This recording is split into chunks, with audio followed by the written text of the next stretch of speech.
এক ভাই জিজ্ঞেস করেছেন যে জামাত শিবিরের লোকেরা এতরাজ করে আমার উপর যে সাইদি সাহেবের ভুলগুলি কেন ধরা হয়েছে। তার ব্যক্তি জীবনে ভুল ধরেছি?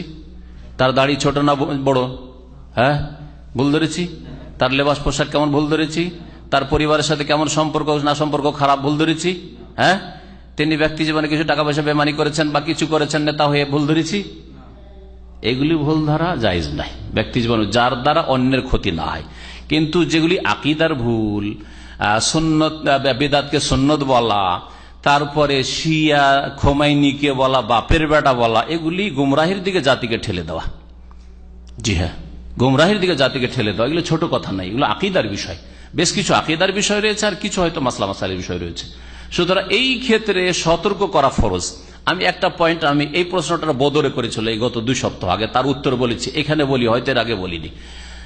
আল্লাহ পাক রব্বুল ওই উত্তরটা অতিরিক্ত অ্যাড করার তৌফিক দিয়েছেন।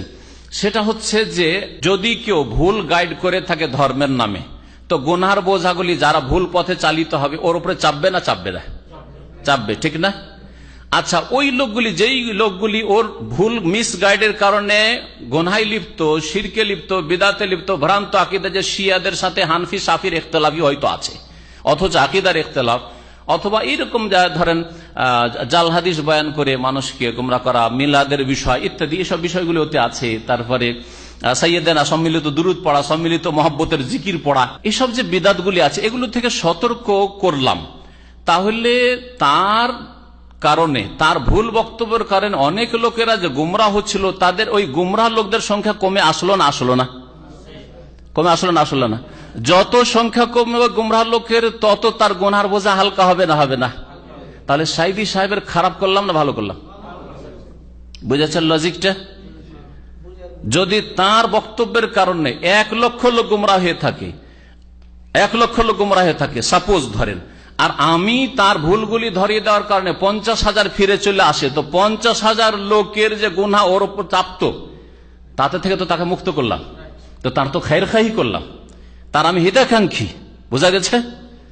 আর এর এই তরিকা সাহাবায়ে কেরামদের জামানা থেকে, রাসূলের জামানা থেকে চলে আসছে। যদি আপনার কারণে কে বিভ্রান্ত হয়, তাহলে সতর্ক করা ফরজ। না, হাদিসের জয়ীফ সহিহ জয়ীফটা কেমন করে জানতাম? এক্ষুনি বললাম যে ইবনে লাহিয়া জয়ীফ, এই কথাটি আমি কি করে জানতাম বলেন? আপনার জানা তো দূরের কথা, আমি কি করে জানতাম? নাসরুদ্দিন আলবানী কি করে জানতেন? আর ইবনে বাজ কি করে জানতেন? কেউ জানতে পারতেন না। যদি ইবনে লাহিয়ার যুগের অন্যান্য মুহাদ্দিসরা না বলতেন যে ইবনে লাহিয়া এ হচ্ছে জয়ীফ, এর স্মৃতি শক্তি দুর্বল, বা এর মধ্যে চরিত্রে দোষ ছিল যার ফলে জয়ীফ, এই কথাটা যদি না বলতে, এটা গীবত নয়? কিন্তু এই গীবত করে কল্যাণ করেছেন না অকল্যাণ করেছেন? কল্যাণ করেছেন। বোঝা গেছে এবারে? তো আমি যদি তার সমালোচনা করে থাকি, সেগুলি করেছি, ভুল ধরে থাকি সেগুলি করে, যেগুলির কারণে তার উপর গুনাহ চাপতো, গুনাহ চাপবে না ইনশাআল্লাহ। যে লোকগুলি হেদায়েত হয়ে গেছে, সেই লোকগুলির গুনাহ চাপবে না তার উপর। আর বাকি যেই লোকগুলি এখনো গুমরাহ হয়েছে, অন্ধভক্ত হয়ে, সেই গুনাহগুলি কিন্তু চাপতেই থাকবে, চাপতে থাকবে। ভালো করে মনে রাখেন।